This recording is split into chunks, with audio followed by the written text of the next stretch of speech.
नमस्कार दोस्तों। एजुकेशन 790 से मैं सुरेश यादव। दोस्तों देखिए, हिंदी व्याकरण में एक और इम्पॉर्टेंट टॉपिक जो है वह है वचन। वह क्या है? वचन। ये हम सभी जानते हैं।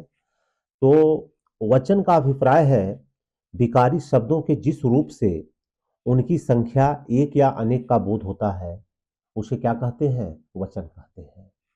एक बार और ध्यान दें, वचन का अभिप्राय संख्या से है। किससे है?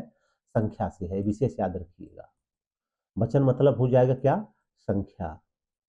कि कोई वस्तु एक है या एक से अधिक है। तो वचन का अभिप्राय किससे है? संख्या से है। तो कोई वस्तु एक है या एक से अनेक है, इसको क्या कहा जाता है? वचन कहा जाता है। और वचन का मतलब यहां आप लीजिएगा संख्या से। किससे लीजिएगा? संख्या से। और हिंदी में हम सब जानते हैं कि वचन दो प्रकार के होते हैं, एक वचन और बहुवचन। देखिए, एक वचन और बहुवचन, ये दो प्रकार के होते हैं। बेसिक चीज है, ये सभी को पता है। तो एक वचन और बहुवचन, जहां एक संख्या का बोध हो वहां पे एक वचन, और जहां एक से ज्यादा का बोध हो वहां पे क्या होता है? बहुवचन होता है। जैसे बालक एक वचन हो जाएगा, बालकों बहुवचन हो जाएगा, घोड़ा एक वचन हो जाएगा, घोड़े बहुवचन हो जाएंगे। तो ये आप सब इस पे विशेष ध्यान रखिएगा। इस पे विशेष ध्यान रखिएगा। आगे देखिए, यहाँ पे इसकी कुछ परिभाषा दी हुई है। तो यहाँ पे देखिए, संज्ञा, सर्वनाम, विशेषण और क्रिया के जिस रूप में एक या अनेक का बोध होता है उसे भी क्या हम कहते हैं? वचन कहते हैं। तो देखिए, एक वचन जहाँ पे एक वस्तु का बोध हो, जैसे नदी, लड़का, घोड़ा, कलम। वह वचन जहाँ एक से अनेक का बोध, जैसे लड़के, घोड़े, कलमें, नदियां इत्यादि। तो ये तो हो गया एक वचन और बहुवचन।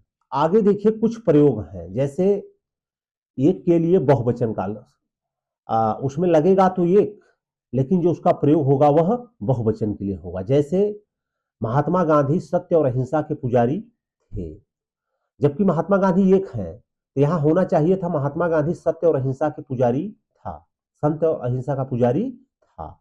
लेकिन था न होकर के यहाँ क्या कहा गया है? थे कहा गया है। तो इसको सम्मान सूचक कहा जाता है। सम्मान सूचक एक का बहुवचन में प्रयोग होता है। विशेष याद रखिएगा। एग्जाम में प्रश्न ऐसे ही बनते हैं, ये आप सब ध्यान रखिएगा। एग्जाम में प्रश्न ऐसे ही बनेगा जैसे महात्मा गांधी सत्य और अहिंसा का पुजारी था लिखा रहेगा, और इसको आपको शुद्ध करना रहेगा। तो शुद्ध में हो जाएगा महात्मा गांधी सत्य और अहिंसा के पुजारी थे। सेम देखिए से दूसरे में है, पिताजी बाजार जा रहे हैं। तो यहाँ तो होना चाहिए था पिताजी बाजार जा रहा है, लेकिन यहाँ पे सम्मानजनक है, इसलिए क्या हो जाएगा? बहुवचन। प्रधानाचार्य जी इस सभा की अध्यक्षता करेंगे। प्रधानाचार्य इस सभा का अध्यक्षता करेगा नहीं, करेंगे। गुरुजी छात्रों को पढ़ा रहे हैं। राज्यपाल महोदय छात्रावास का शिलान्यास करेंगे। इस सम्मान सूचक में एक वचन के लिए बहुवचन का प्रयोग होता है। आगे देखिए, अभिमान या अधिकार प्रकट करने के लिए संज्ञा, सर्वनाम आदि का प्रयोग बहुवचन में होता है। हम उससे बात नहीं करेंगे। हम उससे बात नहीं करेंगे, यहां होना चाहिए हम उससे बात नहीं करूंगा, लेकिन यहाँ पे क्या हो जाएगा? हम उससे बात नहीं करेंगे। अभिमान और सम्मान की बात जहां होगी, अधिकार की बात होगी, वहां भी संज्ञा सर्वनाम का प्रयोग किसमें होगा? बहुवचन में होगा। हम तुम्हें कक्षा से निकाल देंगे। तो ये भी इंपॉर्टेंट है, यहां भी याद रखिएगा। एग्जाम में ऐसे ही प्रश्न आते हैं। कभी कभी कुछ शब्दों के बहुवचन रूप ही लोक व्यवहार प्रयुक्त होते हैं। जैसे तू एक वचन है और तुम क्या है? बहुवचन है, परंतु एक व्यक्ति के लिए प्रायः तुम शब्द का ही प्रयोग किया जाता है। ये हम आप हिंदी में देखते हैं, तो विशेष भी ध्यान रखिएगा। तू शब्द का प्रचलन नगण्य है। तू शब्द का प्रयोग तिरस्कार स्वरूप ही किया जाता है। अपवाद स्वरूप लोग ईश्वर के लिए तू शब्द का प्रयोग करते हैं। तो ये विशेष ध्यान रखिएगा। तू एक वचन है, तुम बहुवचन है, लेकिन तुम शब्द जो है एक और बहुवचन दोनों के लिए प्रयोग होने लगा है। आगे देखिए, अनेकता प्रकट करने के लिए कई संज्ञा शब्दों के साथ लोग, गण, जन, वर्ग, विंद, समूह, समुदाय, जाति, दल आदि सब जोड़ दिया जाता है। ये कह रहा है कि कुछ ऐसे शब्द हैं जिनका एक वचन से बहुवचन बनाने के लिए उनके बाद में ये सब जोड़ दिया जाता है। क्या जोड़ दिया जाता है? जैसे लोग, गण, जन, जैसे देखिए यहाँ उदाहरण, जैसे तुम था तो तुम लोग, यह बहुवचन हो गया। प्रियजन, अध्यापक, वर्ग, जैसे एक अध्यापक तो अध्यापक और बहुत है तो अध्यापक वर्ग। नारी विंद, नारियों का समूह। जन समूह, जन समुदाय, पुरुष जाति। क्रांति दल। तो ये सभी क्या था कि एक थे और उनको बहुवचन बनाने के लिए उसके आगे क्या जोड़ दिया गया? लोग, गण, जन, वर्ग, विंद, समूह। तो ये भी पूछता है, जैसे तुमो नहीं होगा बल्कि तुम लोग हो जाएंगे। क्या हो जाएगा? तुम लोग हो जाएंगे। आगे देखिए, अनेक के लिए एक वचन का प्रयोग। जातिवाचक संज्ञाएं कभी कभी एक वचन में भी बहुवचन का बोध कराती हैं, जैसे 1 किलो आलू, 1 किलो आलू। अब आलू यहां बहुत ज्यादा है तो बहुवचन होना चाहिए था, बहुवचन है ये, लेकिन यहां पे शब्द किसका कहा जा रहा है? एक का। किसका कहा जा रहा है? एक का। तो यहां पे देखिए अनेक के लिए एक वचन का प्रयोग। तो यहां अनेक, आलू अनेक है, लेकिन यहां लिखा क्या जा रहा है? एक लिखा जा रहा है। तो ये भी विशेष ध्यान रखिएगा। 1 किलो आलू। मुंबई का केला, मतलब केला एक नहीं होगा, वहां केला बहुत होंगे। तो यहाँ पे देखिए क्या हो रहा है? अनेक के लिए एक वचन का प्रयोग हो रहा है, क्योंकि यहाँ केला लिखा गया है। 1 लाख रुपया, 1 लाख रुपया, रुपया बहुत है, लेकिन इसके पहले प्रयोग किसका किया गया है? एक का। तो ये आप सब विशेष इस पे ध्यान रखिएगा। फिर देखिए संज्ञा से बहुवचन बनाने के नियम। तो यहाँ से प्रश्न बहुत ज्यादा नहीं आता है, फिर भी आप देख लीजिए। पुल्लिंग संज्ञा के अकारांत को एकारांत कर देने से बहुवचन हो जाता है, जैसे लड़का से लड़के, घोड़ा से घोड़े, कपड़ा कपड़े, बच्चा बच्चे आदि। कुछ ऐसी पुल्लिंग संज्ञाएं हैं जिनके रूप दोनों वचनों में एक ही रहते हैं, जैसे दादा, बाबा, मामा, नाना, पिता, कर्ता, दाता, योद्धा, युवा, आत्मा, देवता इत्यादि। ठीक है? तो कुछ ऐसी पुल्लिंग संज्ञाएं हैं जिनके रूप दोनों वचनों में एक ही रहते हैं। ठीक है? ये मतलब एक वचन में भी दादा कहोगे, बहुवचन में क्या कहोगे? दादा कहोगे। आगे देखिए, अकारांत स्त्रीलिंग एकवचन संज्ञा शब्दों के अंत में ए लगाने से बहुवचन हो जाता है। जैसे देखिए, अगर कथा है तो यहाँ पे कथाएं कर दिए तो यह बहुवचन बन गया। लता है तो लताएं कर दिए तो बहुवचन हो गया। कामना है तो कामनाएं बहुवचन हो गया। वार्ता से वार्ताएं, अध्यापिका से अध्यापिकाएं। ये भी महत्वपूर्ण है, इसको याद रख लीजिएगा बहुवचन कैसे बनता है। अकारांत स्त्रीलिंग शब्दों को बहुवचन संज्ञा के अंतिम अ को ए कर दिया जाता है, बहुवचन बन जाता है। जैसे बात से बातें, बहन से बहने, रात से रातें, सड़क से सड़कें। ये विशेष ध्यान रखिएगा, सड़कों नहीं होगा बल्कि सड़कें होगा, ये याद रखिएगा। इकारांत या इकारांत स्त्रीलिंग संज्ञाओं के अंत में ई को जोड़ दिया जाता है। ई हर्ष को अंतिम वर्ण के बाद या जोड़ने से बहुवचन से। तिथि है, ई लगा है तो यहाँ तिथियां। विशेष ध्यान देना है, कई बार पूछता है ये। तिथियां। नारी है तो यहाँ पे क्या हो जाएगा? नारियां। नीति है तो नीतियां, रीति है तो रीतियां। ऐसे शब्द दो बना देगा, और इसमें रीति, रीतों, रीति, ऋतु, और ये रीति रीतियां रहेगा, तो जहां पे ऐसा रहेगा वही इसका सही होगा। संज्ञा के पुल्लिंग या स्त्रीलिंग रूपों में प्रायः गण, वर्ग, जन, लोग, विंद लगाकर बहुवचन। जैसे पाठक, तो बहुवचन करना है तो पाठक गण होगा, न कि पाठकों, न कि पाठक समूह, बल्कि क्या होगा? पाठक गण होगा। याद रखना, प्रश्न यहां से खूब बनाता है। नारी है तो इसको नारी विंद होगा, न कि नारी समूह होगा। अधिकारी है तो उसका बहुवचन अधिकारियों नहीं होगा, अधिकारी वर्ग होगा। आप है तो आप लोग होंगे। सुधी है तो सुधी जन होंगे, इत्यादि। जिन शब्दों का कर्ता में एक वचन और बहुवचन समान होता है, उनके साथ विभक्ति चिन्ह लगाने से बहुवचन बनाया जाता है। जैसे बहू को बहुओं को, बहुओं को। गांव से गांव से। जाता है, जाते हैं, खेलेगा, खेलेंगे, इत्यादि आप सब देख लेना। आगे देखिए, कुछ इसमें प्रश्न दिया हुआ है। वचन संबंधी महत्वपूर्ण उद्देश्य। प्रत्येक तथा हर एक का प्रयोग सदा एक वचन के लिए होता है, विशेष याद रखें, प्रत्येक और हर एक का। तो ये आप सब याद कर लेना। आगे देखिए, दूसरी भाषाओं के शब्दों का प्रयोग हिंदी व्याकरण के अनुसार होना चाहिए। जैसे अंग्रेजी का फुट एक वचन तथा फिट बहुवचन है। फुट एक वचन और फिट बहुवचन। हिंदी में फुट शब्द ही चलेगा। इसी प्रकार फारसी में वकील एक वचन और वकला बहुवचन है। वकला बहुवचन है, लेकिन हिंदी में वकला शब्द का प्रयोग नहीं होता, ये आप याद रखिएगा, विशेष है। तो एक वचन हो तब भी वकील रहेगा और बहुवचन है तब भी वकील रहेगा।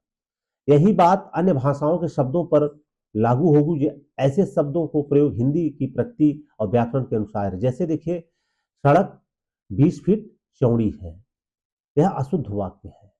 शुद्ध क्या होगा? सड़क 20 फुट चौड़ी है, तब फुट ही चलेगा। इसमें क्या चलेगा? 20 हो चाहे जो भी हो। तो यहाँ यही बता रहा है कि अंग्रेजी का फुट का एक वचन था, फिट बहुवचन है, हिंदी में फुट शब्द ही चलेगा। तो आप देखिए, जैसे यहाँ पे होना चाहिए था 20 फीट, जो सही लिखा हुआ है, लेकिन हिंदी में इसको हम कैसे लेते हैं? 20 फुट लेते हैं, क्योंकि फुट एक वचन है।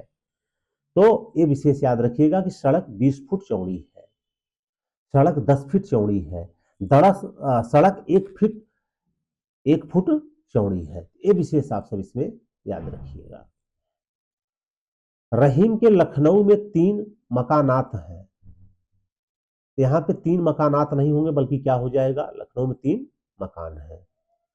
मेरे पास अनेक महत्वपूर्ण कागजात हैं, तो क्या हो जाएगा? मेरे पास अनेक महत्वपूर्ण कागज है, जो शुद्ध वाक्य होगा। ये काफी प्रश्न पूछता है समीक्षा अधिकारी आरओ में, इसको विशेष ध्यान रखें। जैसे देखिए, निदेशक ने कई स्कूल्स का निरीक्षण किया, तो यहाँ स्कूल्स नहीं होगा, स्कूलों हो जाएगा। क्या हो जाएगा?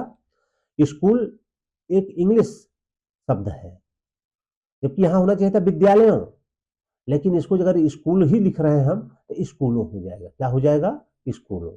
स्कूलों ये क्या हो जाएगा? शुद्ध वाक्य होगा। वकला ने शांति मार्च निकाला, तो वकला शब्द बहुवचन है, ये वाक्य सही है, लेकिन हिंदी में वकला की जगह पे क्या होता है? वकीलों। वकीलों ने शांति मार्च निकाला, ये शुद्ध हो जाएगा।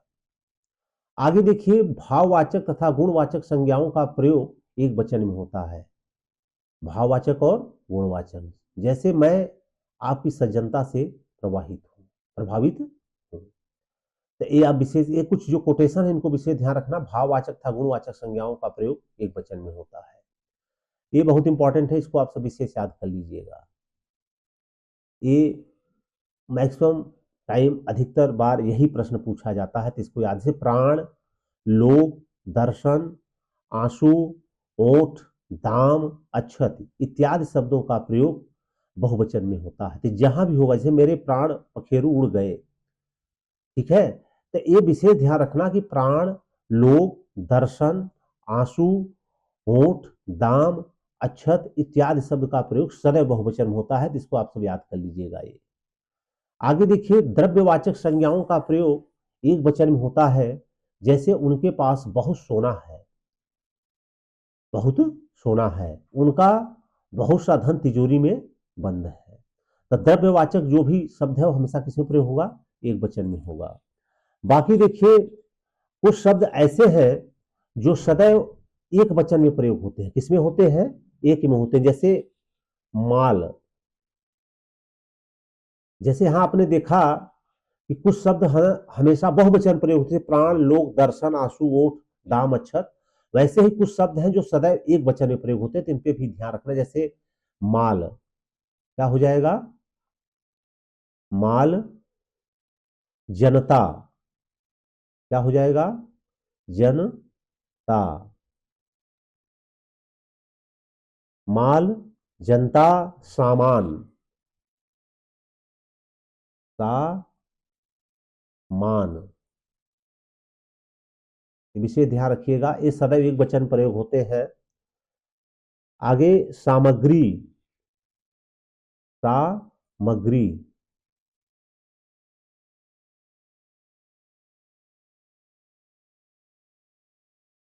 और सोना।